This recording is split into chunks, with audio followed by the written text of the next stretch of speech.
देखिए, बिहार में अगर शिक्षा की स्थिति की बात करें तो बहुत दयनीय है। हम यूँ ही नहीं करें, क्योंकि शैक्षणिक जो स्तर है बिहार का, वो निम्न स्तर का है और ये डाटा बताते हैं। लेकिन वहीं शिक्षक का भी जो स्तर है उसकी जो परेशानी है, आप तमाम खबरों में देखते होंगे, जहाँ बीपीएससी को लेकर तमाम जो मतलब आरोप लग रहे थे शिक्षक की तरफ से, वहीं बीपीएससी की तरफ से जिस तरीके से लाठियों पे लाठियाँ चलवाए जा रहे थे, तमाम शिक्षक जो लोग थे परेशान थे। कुछ इसी विषय पे आज हमारे साथ चर्चा करने के लिए मौजूद है शैलेंद्र कुमार सिंह जी, जो प्रोफेसर भी है रह चुके हैं। सर नमस्कार। सर हमारे चैनल। नमस्कार। नमस्कार सर, क्या कहिएगा सर, जो शिक्षा की जो स्थिति है बिहार में, ये किसी से छुपा नहीं है। जो कहिए कि निम्न स्तर, कहिए बिहार की जो शैक्षणिक स्तर है वो निम्न स्तर के तौर पे देखा जाता है पूरे भारत में। क्या कारण है मेन सर? ये बदहाली का कारण राजनीतिक हस्तक्षेप और नौकरशाह, जो शिक्षा विभाग के नौकरशाह हैं, ये अपने गिरफ्त में ले चुके हैं, चाहे वो विश्वविद्यालय स्तर का हो या प्राथमिक स्तर का। जो स्तर गिरने का कारण भी है कि शिक्षा की स्थिति तो पहले बेहतर थी, अभी भी बेहतर है, लेकिन जो शिक्षकों में जो आक्रोश है, चाहे वो विश्वविद्यालय स्तर के हों, माध्यमिक स्तर के हों या प्राथमिक स्तर के, जो आक्रोश है, इनको जो सुविधाएं मिलती थी, इनको जो समय पर वेतन मिलता था और राजनीतिक हस्तक्षेप नहीं थे, और आज राजनीतिक हस्तक्षेप और जितनी राजनीतिक पार्टियां हैं उससे संबंधित इनमें प्रवेश हो गया है। विश्वविद्यालय स्तर में राजनीतिक दल के जितने भी एमपी एमएलए हो गए हैं, वो विश्वविद्यालय से उनका लगाव कम हो गया है, लेकिन वो राजनीति में लगे हुए हैं। उच्च माध्यमिक और माध्यमिक स्तर में भी वही हाल है।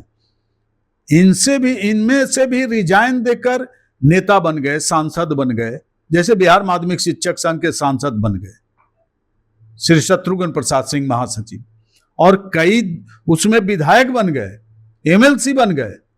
प्राथमिक स्तर में भी, प्राथमिक स्तर के जितने भी शिक्षक थे उसमें अभी देखिए ब्रजवासी जी हो गए, अब उनको राजनीतिक गलियारे का लहर लग गया। स्थिति बद से बदतर होते जा रही है और सबको राजनीतिक हानक सवार हो गया है कि राजनीतिक गलियारे में कैसे जाए।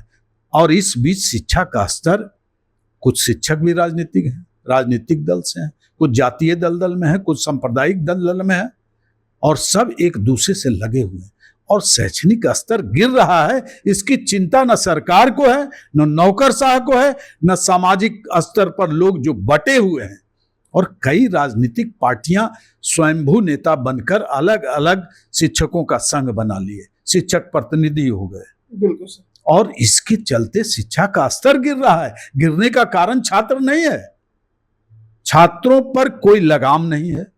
छात्र आंदोलन कर रहे हैं, छात्र संघ का चुनाव नहीं हो रहा है। छात्र जो हैं उन पर 75% की उपस्थिति थी निचले स्तर पर, वो समाप्त हो चुकी। शिक्षकों के लिए ऑनलाइन है अटेंडेंस बनाना, लेकिन छात्रों के लिए ऑनलाइन नहीं है। उनको भी उसी श्रेणी में लाइए। आपने शैक्षणिक स्तर की बात कही कि पहले भी अच्छा थी, लेकिन सरकार, जो वर्तमान सरकार है, वो तो कहती है कि 2005 से पहले शिक्षा का जो स्तर था उससे बहुत हम सुधार किए हैं, और अब जो शिक्षा का स्तर है वो मतलब कहीं सराहनीय स्तर है। सराहनीय स्तर तो है, चूंकि अभी जो बहुत सारे शिक्षण संस्थानों में नई नई विधियों के द्वारा, जैसे अभी इम्प्लीमेंट किया है बिहार सरकार ने कि एनसीईआरटी की पुस्तकों से पढ़ाई होगी प्राथमिक से लेकर उच्च माध्यमिक स्तर पर, बहुत बस अच्छा प्रयास है, लेकिन उसके आधार पर कोई आधारभूत संरचना का विकास आपने नहीं किया। प्रयोगशालाएं नहीं है आपके पास, खेल के उपलब्ध साधन नहीं है। पीएम श्री योजना के तहत आपने विद्यालय को कई भागों में ठूस दिया है। आप +2 को क्यों महाविद्यालयों से अलग किए? क्या जरूरत पड़ी थी? क्यों आपने 6 to 12 10 चल रहा था विद्यालयों को, उसमें आपने प्री प्राइमरी, अपर प्राइमरी, माध्यमिक, उच्च माध्यमिक क्यों लगा दिया? इसके पीछे भी गहरी साजिश है, कमीशन खोरी है। मिड डे मील की व्यवस्था आपने प्राइवेट को क्यों नहीं दिया? इस्कॉन को दीजिए, जीविका दीदी को दीजिए, आंगनबाड़ी को दीजिए। आप विद्यालयों में कर दिए, कभी हेडमास्टर को इंचार्ज बनाते हैं मिड डे मील में, अभी आपने शिक्षकों को कर दिया। गैर शैक्षणिक कार्य है, पढ़ाई के बदले वो खाना बनवावेंगे। वो चावल तौलेंगे, बाजार से अंडा लाएंगे, और आप मेनू बदलते हैं, कभी अंडा, कभी मीट, कभी फल, कभी सीजनल फल, कभी रसगुल्ला। क्या मजाक बना लिया है आपने शिक्षा को। इसके पहले क्या होता था? कुछ नहीं, सब व्यवस्था नहीं थी। अति आधुनिक शिक्षा में मिड डे मील की व्यवस्था आप प्राइवेट संस्थान को दीजिए, वो सप्लाई करेगा। बहुत सारे ऐसे प्राइवेट संस्थान हैं, होटल्स हैं, मैनेजमेंट है, उसके तहत आप ये कीजिए। आपने इस तरह, ये सब पॉलिटिकल मामला है। कांग्रेस ने 2/10/80 को बिहार सरकार के द्वारा शिक्षकों को मान्यता कर सरकारी बना दिया और सारी सुविधाओं को दिया। लेकिन ये डबल इंजन की सरकार, राजद की सरकार, ये लोग शिक्षकों को प्रताड़ित और शोषित करने का काम किया है और समस्याओं से इनको घिरा, समस्याओं से इनको ये लाद दिया। शिक्षक जो संघ है वो नौकरशाही से काफी परेशान नजर आते हैं। कारण क्या है? मतलब शिक्षा का स्तर तो जैसा कि आप भी बता रहे हैं कि पहले से सुधर रहा है या सुधारा जा रहा है, तो काम करने वाले तो नौकरशाही जो लोग हैं वही सुधार रहे हैं इस चीज को ना। सुधार रहे हैं किस मामले में? लेकिन शिक्षक संघ जो है, आप सुविधाओं के लिए आप आंदोलन करते हैं, प्रदर्शन करते हैं और फिर सरकार से मिल जाते हैं। चूंकि जिन जिन संघों में पॉलिटिकल पार्टी के महासचिव और अध्यक्ष हैं, पॉलिटिकल पार्टी के सदस्य हैं, वो तो अपना पॉलिटिक्स, राजनीतिक चमकावेंगे ना। उनके सिद्धांत से और जो सरकार बनती है जिस राजनीतिक दल का, उसके सिद्धांत में टकराव होता है और टकराव का परिणाम भुगतते हैं शिक्षक। तो ऐसी स्थिति में शैक्षणिक व्यवस्था तो बिगड़ेगी ना। शिक्षक तो दे रही है पोशाक, बालिकाओं को साइकिल, लड़कों को साइकिल, छात्रवृत्ति अब उनके खाते में जा रहा है, ये अच्छा प्रयास है। लेकिन भोजन बनाने की व्यवस्था विद्यालय में, और उसमें ग्रामीण मुखिया से लेकर सरपंच से लेकर सचिवालय स्तर तक के पदाधिकारी का कमीशनखोरी है। शिक्षक प्रताड़ित हो रहे हैं, हस्तक्षेप हो रहा है मुखिया का, सरपंच का, नेता का, जिला परिषद का, ये का, और सब नगर परिषद का, नगर निगम का। साक्षात्कार की बात कर रहे थे कि शिक्षकों का साक्षात्कार तो होना चाहिए ना। होना चाहिए, क्यों नहीं होना चाहिए? शिक्षक अपनी अभिव्यक्ति को नहीं रख सकते हैं। उन पर ऐसा कानून, काला कानून लाद दिया गया है जिसके तहत वो अपनी अभिव्यक्ति को नहीं रखते हैं। उन पर अंकुश लगा है, उनकी सेवा समाप्त हो जाएगी। क्या अंकुश है, थोड़ा बताइएगा दर्शकों को सर। आप जितनी समस्याएं हैं विद्यालय का या जो शैक्षणिक स्तर का या शिक्षकों की समस्याओं का, उसका आप मीडिया में नहीं बोल सकते हैं, प्रतिबंधित है। हाँ, समाचार पत्र में नहीं दे सकते हैं, किसी से बात नहीं कर सकते हैं। आपका नेता जाएगा, विधायक और सांसद, तो उसके समक्ष नहीं रख सकते हैं, तुरंत आप पर वो एक्ट लागू हो जाएगा। लेकिन स्थानांतरण नहीं होगा, नियुक्ति नहीं होगा समय से, उनका पदस्थापन नहीं होगा, उनका वेतन भुगतान नहीं होगा, उनके सेवा काल में मातृत्व अवकाश और अध्ययन अवकाश का भुगतान नहीं होगा। उसके लिए पैसे की आवश्यकता है, चिकित्सा अवकाश के लिए पैसे का। ये जितने सचिवालय स्तर से लेकर प्रखंड स्तर तक के पदाधिकारी, शिक्षा पदाधिकारी हैं, सब भ्रष्ट हैं, भ्रष्टाचार में लिप्त हैं और दोहन और शोषण शिक्षकों का करते हैं। चूंकि अब ये व्यक्ति की आजादी नहीं है, आप एप्लीकेशन नहीं लिख सकते हैं किसी भी अधिकारी के विरुद्ध। तो फिर अपनी शिकायत दर्ज कहाँ करवाएंगे सर फिर शिक्षक लोग? शिकायत अपने आप शरीर में रखिए। बीपी और मधुमेह का आप मरीज बनिए, ज्यादा बोलिएगा तो आपको दवाई दे दिया जाएगा सेवा से मुक्त करने का। ये स्थिति बनी हुई है, भयादोहन किया जा रहा है।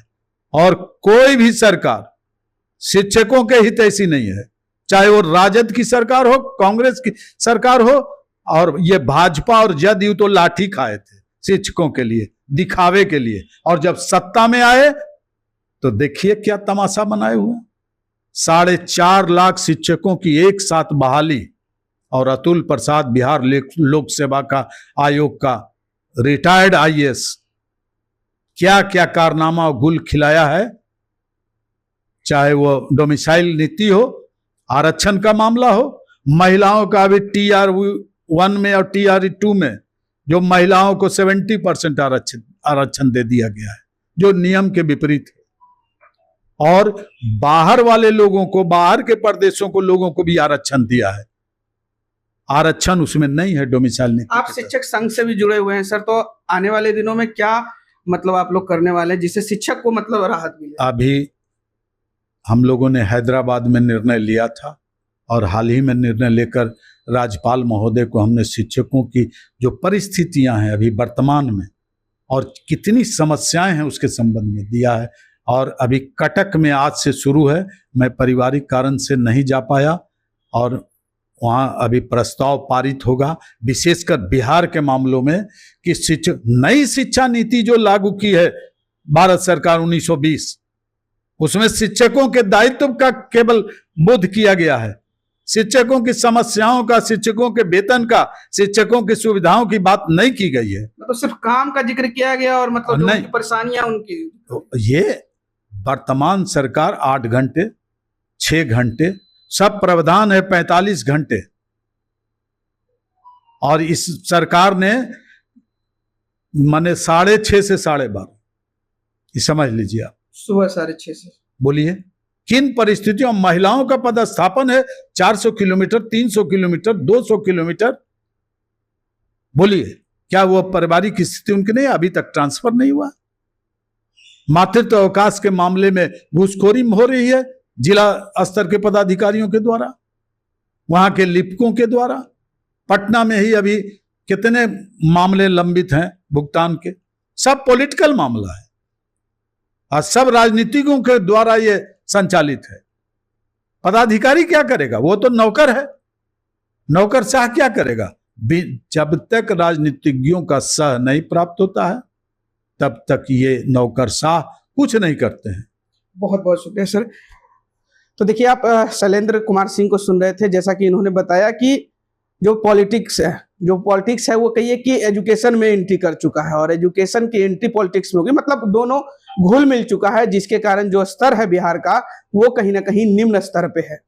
बहरहाल इस खबर में इतना ही। इस वीडियो की प्रतिक्रिया आप हमें कमेंट में जरूर दीजिएगा और ऐसे ही तमाम खबरों से जुड़े रहने के लिए देखते रहें आर्यन खबर।